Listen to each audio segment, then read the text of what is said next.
Hello everyone, myself Srishri Thakre from Brijlal Vianney Science College, Amravati. Our topic is Importance of Natural Resources from chapter Sustainable Management of Natural Resources, subject Science, class 10th. So the introduction is, we often hear or read about environmental problems. These are often global level problems and we feel helpless to bring any change. There are international laws and regulations, and then there are our own national laws and acts for environmental protection. There are also national and international organizations working towards protecting our environment. Awareness about the problems caused by unthinkingly exploiting our resources has been a fairly phenomenon in our society, and once this awareness rises, some action is usually taken. हमने सुना होगा बहुत बार और पढ़ा भी होगा हमारे environment में होने वाले प्रॉब्लम्स के बारे में. ये जो प्रॉब्लम्स है वो एक ग्लोबल लेवल की प्रॉब्लम्स होती है और हमें इसके बारे में हेल्पलेस फील होना चाहिए क्योंकि हम इस एनवायरनमेंट में कोई भी चेंजेस नहीं ला पा रहे हैं. इसके लिए इंटरनेशनल लॉज और रेगुलेशंस भी है और हमारे नेशनल लेवल पे भी कुछ लॉज और कुछ एक्ट्स है जो हमारे एनवायरनमेंट को प्रोटेक्ट करने के लिए बने हैं. So there are also national and international organization working towards protecting our environment. कुछ नेशनल और इंटरनेशनल ऑर्गेनाइजेशंस भी है जो एनवायरनमेंट को प्रोटेक्ट करने के लिए बनी हुई है. Awareness about the problems caused by unthinkingly exploiting our resources has been a fairly phenomenon in our society. जो इस एनवायरनमेंट को एक्सप्लॉइट करने की, जो रिसोर्सेज को एक्सप्लॉइट करने की जो अवेयरनेस है वो बहुत अच्छी तरह से हमने हमारी सोसाइटी में स्प्रेड कर ली है या फिर हमने एक अवेयरनेस तैयार की है लोगों के अंदर. And once this awareness rises, some action is usually taken.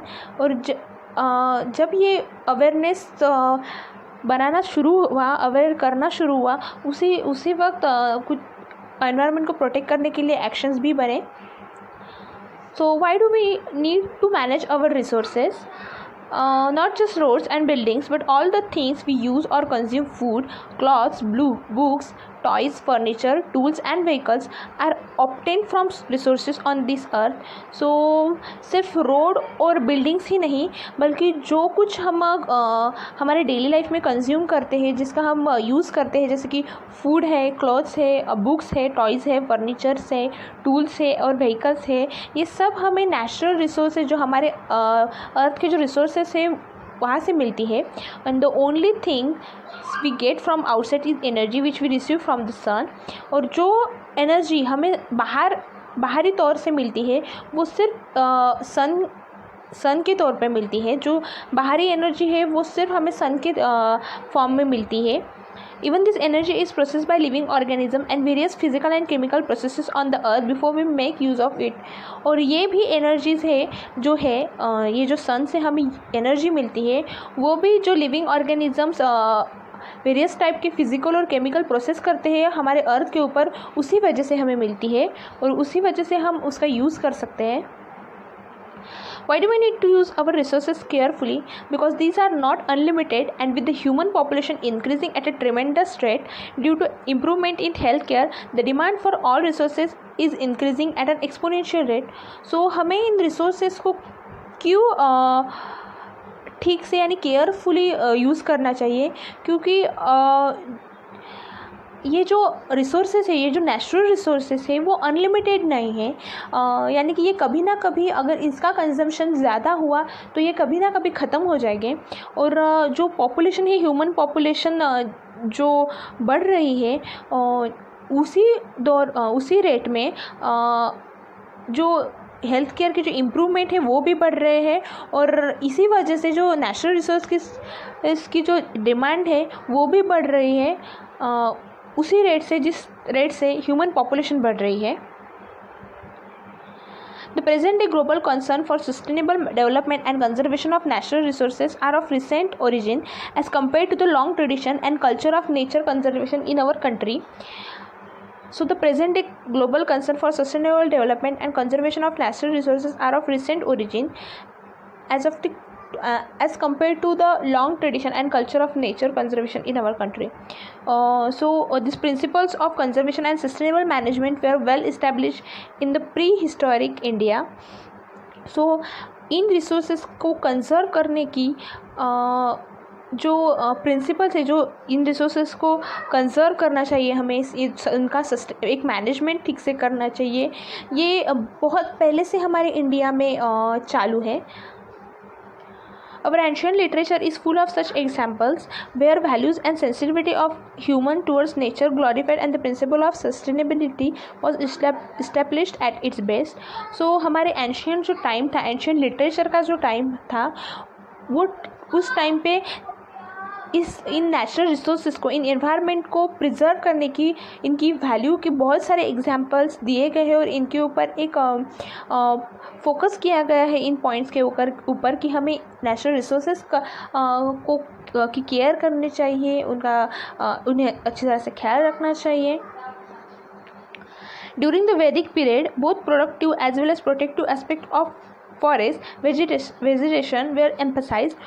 जो वैदिक पीरियड था, जो पुराना टाइम था, वैदिक टाइम, उस वक्त प्रोडक्टिव और protective aspect of forest were emphasize. उस वक्त जो प्रोडक्टिव जो इन नेचुरल यूसेज को का यूज़ करने वाले जो थे वो भी एक एम्फसाइज्ड हुए थे, और जो इन फॉरेस्ट को, इन वाइल्ड लाइफ्स को, इन नेचुरल रिसोर्सेज को प्रोटेक्ट करने वाले थे, वो भी एम्फसाइज होते हैं.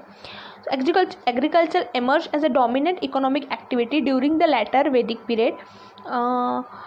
This was the time when the concept of cultural landscapes such as sacred forests and groves, sacred corridors, and a variety of ethnoforestry practices were evolved that continued to the post-Vedic period.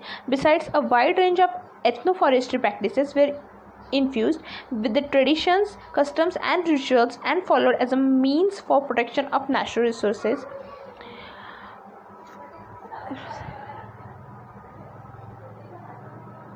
The management of natural resources requires a long-term perspective so that these will last for the generations to come and will not merely be exploited to the hilt for short-term gains.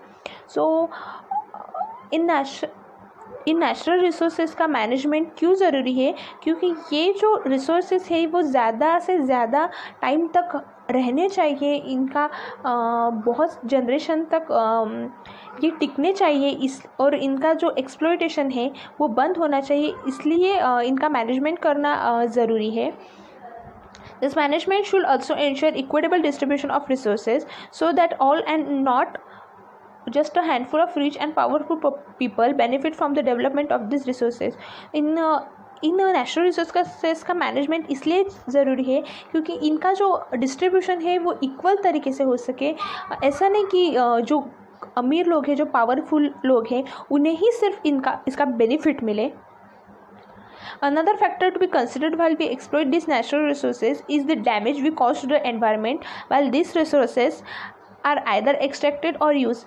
So एक और factor को हमें consider करना चाहिए जब हम in natural resources को exploit करते हैं, और वो ये है कि हम इन नेचुरल रिसोर्सेज को एक्सप्लॉइट करके एक एनवायरनमेंट को एक हानि पहुंचाते हैं इन रिसोर्सेज को एक्सट्रैक्ट करके और इन रिसोर्सेज का यूज़ करके.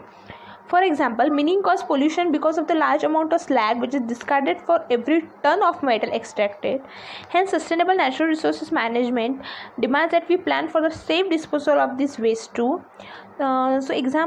एक एग्जाम्पल लेते हैं, जैसे कि मिनिंग जो फैक्ट्रीज़ में होता है उसकी वजह से बहुत अमाउंट में पोल्यूशन होता है, क्योंकि उसमें से बहुत ज़्यादा अमाउंट में स्लैग तैयार होता है. Every ton of metal extracted contain large amount of slag, or hence sustainable natural resources management demands that we plan for the safe disposal of this waste. So in meanings की वजह से क्या होता है कि मेटल्स तो extract होते ही है, उसके साथ साथ लार्ज अमाउंट में स्लैग तैयार होता है, स्लैग उसमें से मिलता है जो एनवायरनमेंट को बहुत लार्ज लेवल पे पोल्यूशन कॉज करता है. सो इसीलिए इन नेचुरल रिसोर्सेज का ठीक से मैनेजमेंट होना चाहिए, और इन प्रोसेस की वजह से जो वेस्ट तैयार होता है उसका भी अच्छे से डिस्पोजल होना चाहिए, जिस वजह से एनवायरनमेंट को कोई भी हानि ना हो. The importance of natural resources. There are different types of natural resources and their importance are as follows. Forest and wildlife. So importance of natural resources. So बहुत सारे नेचुरल रिसोर्सेज के टाइप है और उनकी इम्पोर्टेंस जो है वो नीचे दिए गए हैं. Forests and wildlife. Forests are biodiversity hotspots. One measure of the biodiversity of an area is the number of species found there. One of the main aims of conservation is to try and preserve the biodiversity we have inherited. तो forest को biodiversity का hotspot कहा गया है. One measure of the biodiversity of an area is the number of species found there. One of the main aims of conservation is to try and preserve the biodiversity we have inherited. So एक measure one measure of biodiversity is कि जिस area में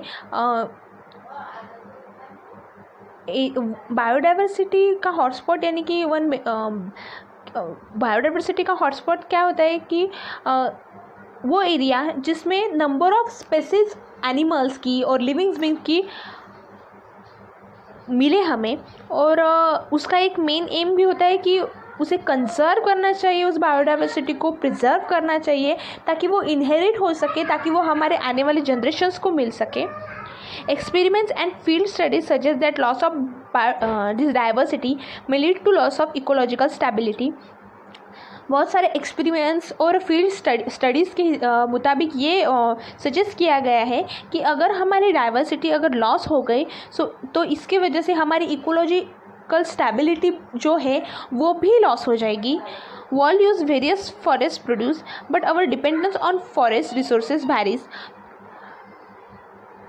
The local people need large quantities of firewood, small timber and thatch. Bamboo is used to make slats for huts and baskets for collecting and storing food material. Implements for agriculture, fishing and hunting are largely made of wood. Also forests are sized for fishing and hunting. So जो local people वहाँ के होते हैं forest में रहने वाले, उनका dependence और हम जो फॉरेस्ट एरिया से दूर रहते हैं हमारा डिपेंडेंस फॉरेस्ट के ऊपर भारी होता है. जैसे कि जो लोकल पीपल रहते हैं उन्हें लार्ज अमाउंट में फायर वुड होना होता है, उन्हें वुड की ज़्यादा ज़रूरत पड़ती है. उन्हें जलाने के लिए उन्हें टिम्बर की ज़रूरत होती है, उन्हें टैच की ज़रूरत होती है. वो बैम्बू यूज़ करते हैं अपने घर, अपने बास्केट्स बनाने के लिए, जो उनके फूड को कलेक्ट और स्टोर करने के लिए यूज़ होते हैं. Implements for agriculture, fishing, hunting, ये सब जो चीज़ें हैं वो मोस्टली लकड़ियाँ यानी वुड से बनते हैं. और फॉरेस्ट एक ऐसी एक साइट भी है जहाँ पे लोग फिशिंग और हंटिंग करते हैं.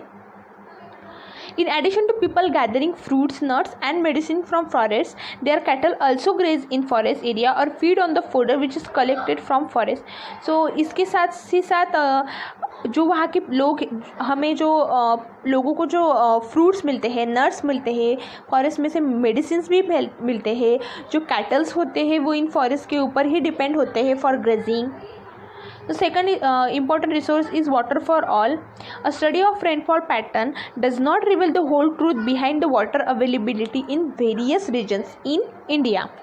So जो रेनफॉल के ऊपर का जो स्टडी है वो ये रिवेल नहीं करता वाटर पानी के पीछे की फुल ट्रूथ वो रिवेल नहीं करता. और क्योंकि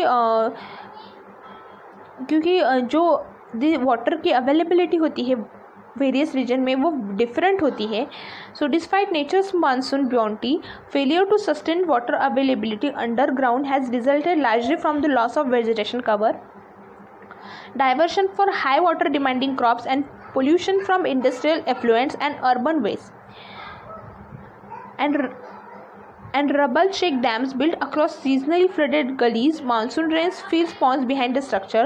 Only the largest structure hold water year around. Most dry up 6 months or less after the monsoon.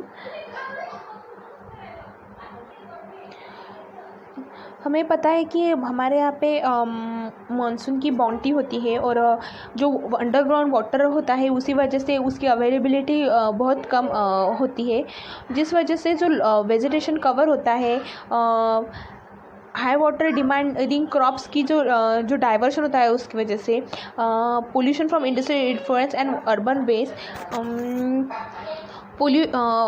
Industrial influence में से जो पोल्यूशन निकलता है उसकी भी वजह से और अर्बन वेस्ट की भी वजह से ये अंडरग्राउंड वाटर की जो अवेलेबिलिटी है वो कम हो चुकी है। And rubble check dams build across seasonally flooded gullies, monsoon drains, fields, ponds behind this structures.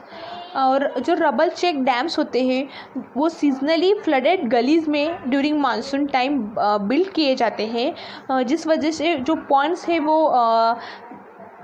Structure के पीछे के जो पॉन्ड्स होते हैं वो फिल हो जाते हैं रेन वाटर की वजह से। Only the largest structure hold water year around, most dry up 6 months और less after the monsoons. The main purpose however is not to hold surface water but to recharge the ground water beneath. So ये जो large structure होता है जो underground में buildup किया जाता है वो सालों तक वाटर को रोक के रखते हैं, जिस वजह से वो होल्ड करके रखते हैं, लेकिन उस वजह से जो सरफेस की जो वाटर अवेलेबिलिटी होती है, जो अंडरग्राउंड वाटर होता है उसकी लेवल कम हो जाती है। और ये जो इसी वजह से जो वाटर रहता है उसमें का वो 6 month में ही ड्राई अप हो जाता है या फिर उससे भी कम टाइम में ड्राई अप हो जाता है after the monsoon. The main purpose however is not to hold surface water but to recharge the groundwater beneath. The advantage of water stored in the ground are many. It does not evaporate but spreads out to recharge wells and provides moisture for vegetation over a wide area. Addition, it does not provide breeding grounds for mosquitoes like stagnant water collected in ponds or artificial lake. तो इस वजह से क्या होता है कि ये water ज़्यादा टाइम के लिए स्टोर करके रखता है, जिस वजह से वाटर की अवेलेबिलिटी हमें हो जाती है और इस वजह से मॉस्किटोज़ को ब्रीडिंग के लिए कोई सरफेस मिलता नहीं है। Water stagnant water in ponds में या कहे आर्टिफिशियल वाटर लेक इसे कहते हैं। The ground water is also relatively protected from contamination by human and animal waste. और ग्राउंड वाटर जो एनिमल वेस्ट होता है, कंटेमिनेशन उन्हें वाटर को कॉज होता है उसको भी रोकता है। Irrigation methods like dams, tanks and canals have been used various parts of India since ancient. Watershed management emphasizes scientific soil and water conservation in order to increase the biomass production. Irrigation की different methods use किए गए हैं, जैसे dams, tanks, canals. India के various parts में ancient time से इन methods को यूज़ किया गया है। वाटरशेड मैनेजमेंट एक साइंटिफिक सॉइल और वाटर कंजर्वेशन को एम्फसाइज करता है, जिस वजह से जो in order to increase the biomass production the aim is to develop primary resources of land and water to produce secondary resources of plants and animals for use in a manner which will not cause ecological imbalance. Watershed management की वजह से water भी conserve होता है, biomass का production increase होता है और उसका प्राइमरी एम ये रहता है कि जो लैंड और वाटर होता है वो सेकेंडरी जो प्लांट्स एंड एनिमल्स का सोर्स है उसे तैयार कर सके in a manner which will not cause any ecological balance. इस वजह से कोई इकोलॉजिकल इम्बैलेंस भी नहीं होता है। Watershed management not only increase the production and income of the watershed community but also mitigates droughts and flood and increase the life of the down stream dam and reservoirs. तो watershed management की वजह से सिर्फ उसका production ही नहीं उस वजह से बढ़ता, बल्कि जो वाटरशेड की कम्युनिटी का जो इनकम भी होता है वो भी बढ़ता है और इस वजह से ड्रॉट्स और फ्लड्स की कंडीशंस भी कम हो जाती है और जो डाउन स्ट्रीम डैम और रिजर्वायर्स होते हैं उनकी अवेलेबिलिटी बढ़ जाती है। Water harvesting is an age-old concept in India. In large terrain, the water harvesting structures are mainly crescent-shaped earthen embankments or low, straight concrete and rubble-shaped dams built across seasonally flooded gullies, monsoon drains, fields, ponds behind the structures. Water harvesting ये बहुत पुराने time से हमारे India में होते आ रहा है। जैसे कि लार्ज टेरेन एरिया में जो होता है वहाँ वाटर हार्वेस्टिंग ये क्रिसेंट शेप एक अर्थन एम्पैंकमेंट्स और लो एम्पैंकमेंट्स के फॉर्म में रहता है। Straight concrete and rubble check dams build across seasonally flooded gullies, monsoon drains, fields, ponds behind the structure. Only the largest structures hold water year around. Most dry up 6 months or less after the monsoons. The main purpose, however, is not to hold surface water but to recharge the groundwater beneath. इसका main purpose सिर्फ surface water को hold यानी रोक के रखना नहीं, बल्कि जो ग्राउंड वाटर की जो लेवल है उसे भी रिचार्ज करना है. The advantage of water stored in the ground are many. It does not evaporate but spread out to recharge wells and provides moisture for vegetation over a wide area. In addition, it does not provide breeding grounds for mosquito like stagnant water collected in ponds or artificial lakes. The groundwater is also relatively protected from contamination by human and animal waste. So third one is coal and petroleum. We have been using increasing amounts of energy to meet our basic needs and for the manufacture of a large number of goods upon which our lives depend. ये जो कोल and petroleum है उसका हम large amount में use कर रहे हैं ताकि हमें हमारी जो डेली नीड्स की जो ज़रूरतें हैं वो पूरी कर सके. हमारे जो गुड्स है वो हमें लार्ज नंबर में मैन्युफैक्चर हो सके जो हमारे जिनके ऊपर हमारी लाइफ टोटली डिपेंड है. This energy needs have been largely made by the reserves of coal and petroleum. The management of these energy sources involves slightly different perspective from those resources discussed earlier. जो ये इसका जो management है coal and petroleum का, ये जो हमने पहले डिस्कस किए जैसे कि फॉरेस्ट, वाइल्ड लाइफ, वाटर, इन सब रिसोर्सेज के मैनेजमेंट के से थोड़ा डिफरेंट कोल एंड पेट्रोलियम का मैनेजमेंट है. Coal and petroleum were form from the degradation of biomass millions of years ago and hence these are resources that will be exhausted in the future no matter how carefully we use them. So ये जो कोल and petroleum है वो बहुत million सालों पहले जो degradation हुआ है मास का, उस वजह से हमें मिले हैं. जो बहुत मिलियन सालों पहले बायोमास का डिग्रेडेशन हुआ था उस वजह से हमें कोल एंड पेट्रोलियम फॉर्म हुए हैं. इस वजह क्या है कि हम इन कोल एंड पेट्रोलियम को कितनी भी केयरफुली यूज़ करें ये एक ना एक दिन ख़त्म होने ही वाले हैं. And then we will need to look for alternative sources of energy. So हमारी अभी तो लाइफ इन रिसोर्सेज पे इन कोल एंड पेट्रोलियम पे डिपेंडेंट है, बट ये जो बायोमास बहुत मिलियन सालों पहले डिग्रेड हुआ था उस वजह से ये ये कोल एंड पेट्रोलियम हमें मिले हैं. बट अब क्या है कि हम इन कोल एंड पेट्रोलियम को कितने भी केयरफुली यूज़ करें ये कभी ना कभी ख़त्म होने वाले हैं. इसीलिए हमें इन कोल एंड पेट्रोलियम के जो अल्टरनेट और एक सोर्स है उसका यूज़ उसके और हमें देखना चाहिए. जैसे कि सोलर एनर्जी है, इसके ऊपर हम ध्यान देना चाहिए क्योंकि अब ये कोल एंड पेट्रोलियम जो है इसकी नीड बढ़ रही है. इसकी जो नीड हमारे पॉपुलेशन के हिसाब से बढ़ रही है. सो एक ना एक दिन इसके इंक्रीजिंग डिमांड की वजह से ये ख़त्म होने वाले हैं. सो उसी वजह से हमें इनका अल्टरनेटिव सोर्स जो है सोलर एनर्जी है उसके ऊपर अब ध्यान देना चाहिए. Coal and petroleum have been formed from biomass. In addition to carbon, these contain hydrogen, nitrogen and sulfur. Coal and petroleum हमें पता है कि बायोमास की वजह से तैयार हुआ है. इनमें कार्बन तो प्रेजेंट है ही, लेकिन साथ ही में हाइड्रोजन, नाइट्रोजन और सल्फर जैसी भी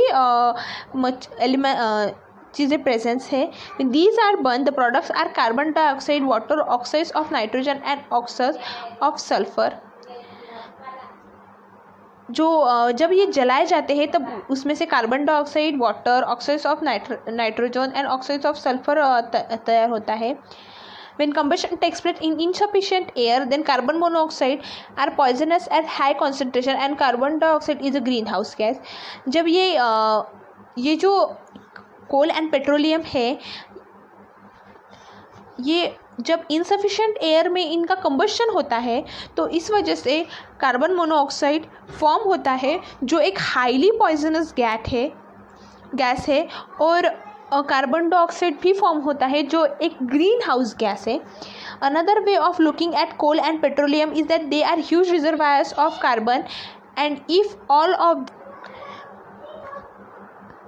they are huge reservoirs of carbon, and if all of this carbon is converted to carbon dioxide, जो कोल एंड पेट्रोलियम होते हैं वो ह्यूज रिजर्वायर्स होते हैं कार्बन के, और जो कार्बन जो होता है वो कार्बन डाइऑक्साइड में कन्वर्ट होता है. इसी वजह से तो अमाउंट ऑफ कार्बन डाइऑक्साइड जो होता है वो एनवायरनमेंट में बढ़ता जाता है, जिस वजह से ग्लोबल वार्मिंग कॉज होती है. सो इसी वजह से हमें इन रिसोर्सेस को, जो ये कोल एंड पेट्रोलियम है, उसे ठीक तरीके से केयरफुली यूज़ करना चाहिए. Fuel is most commonly use in internal combustion engines for transportation, and recent research in this field concentrates on ensuring complete combustion in these engines in order to increase efficiency and also reduce air pollution. Fuel जो होता है वो mostly internal combustion engines जो होते हैं हमारे vehicles में से, उसके लिए यूज़ किया जाता है फॉर ट्रांसपोर्टेशन. और रिसेंट रिसर्च के मुताबिक ये पाया गया है कि इन फील्ड में in this field concentrates on ensuring complete combustion in these engines in order to increase efficiency and also reduce air pollution. Recent research field ने इसके ऊपर कंसंट्रेट किया है कि इन इंजन्स में का जो फ्यूल है वो पूरी तरह से जले, जिसकी वजह से ट्रांसपोर्टेशन की व्हीकल्स की एफिशिएंसी भी बढ़े और एयर पोल्यूशन भी रिड्यूस होए. An overview of natural resource management. Sustainable management of natural resources is a difficult task. In addressing this issue, we need to keep an open mind with regard to the interests of various stakeholders. We need to accept that people will act with their own best interests as the priority, but the realization that such selfish goals will lead to misery for a large number of people and a total destruction of our environment is slowly growing. In natural resources का एक sustainable management जो है वो बहुत difficult task है, क्योंकि हम जब इस इशू पे एड्रेस कर रहे हैं, जब इस इशू पे हम इसके ऊपर अगर कंजर्व करने का अगर टास्क हाथ में ले रहे हैं, तो हमें इसके ऊपर भी कंसंट्रेट करना पड़ेगा कि कुछ लोग हैं जो इनके ऊपर बहुत ज़्यादा डिपेंडेंट है और इनका इस टॉपिक में बहुत ज़्यादा इंटरेस्ट भी है. We need to accept that people will act with their own best interest as the priority, but the realization that such selfish goal will lead to misery for a large number of people. So कुछ लोग खुद के फ़ायदे के लिए भी इन सब resource management के ऊपर इन सब नेचुरल रिसोर्स के मैनेजमेंट का विरोध भी कर सकते हैं. सो हमें ये फैक्ट भी एक्सेप्ट करना पड़ेगा कि लोग इसके ऊपर अपनी प्रायोरिटी के हिसाब से और अपने सेल्फिश गोल्स के हिसाब से, एक अपने खुद के फ़ायदे के हिसाब से भी इस चीज़ में इंटरेस्ट लेंगे, जिस वजह से इन सेल्फिश लोगों के वजह से, जिन्हें सिर्फ जो अपने फ़ायदे की वजह से इन रिसोर्सेज का मैनेजमेंट नहीं होने देंगे, वो इन लोगों के वजह से एक बहुत बड़ा जो एनवायरनमेंट का डिस्ट्रक्शन हो सकता है. Going beyond laws, rules and regulation, we need to tailor our requirements individually and collectively so that the benefits of development reach everyone now and for all generations to come. Laws rules और regulations के अगर आगे जाए तो हमें इन चीज़ों की कितनी ज़रूरत है, कितनी इंडिविजुअली और कलेक्टिवली इसकी ज़रूरत है, इसके बेनिफिट्स क्या है, इसके ऊपर इसके ऊपर भी ध्यान देना पड़ेगा. So that the benefits of development reach everyone now and for all generations to come. So इस वजह से जो इसका बेनिफिट है वो सबको समान संख्या में मिल सके और आगे जाने वाली जनरेशन्स भी जनरेशन्स को भी इसका फ़ायदा मिल सके. Hope you understand this lesson. Thank you so much.